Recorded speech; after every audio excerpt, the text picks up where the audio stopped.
Иисуса Христа, и Бога и Отца, и причастие Святого Духа, будет со всеми вами. И со Духом Твоим, Твоими сердцами, и мы ко Господу, благодарим Господа.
И за многие избивает благословение и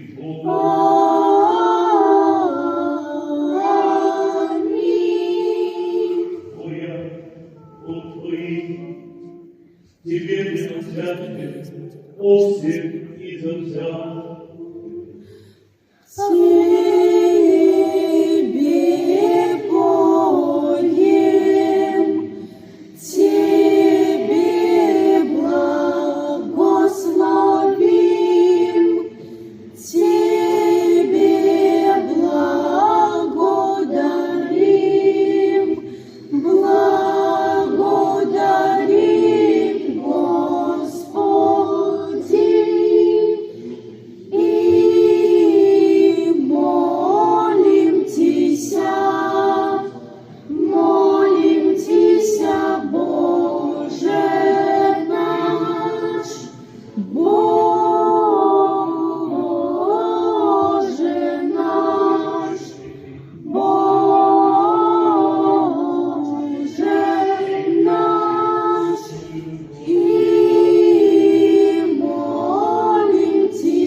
О Пресвятей и чистей, преблагословении и славной, Владычице нашей, Богородице и Преснодеве Марии.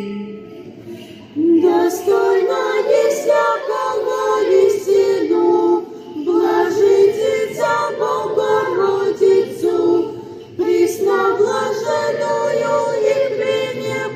непорочную, и Матерь Бога нашего, честнейшую Херувиму,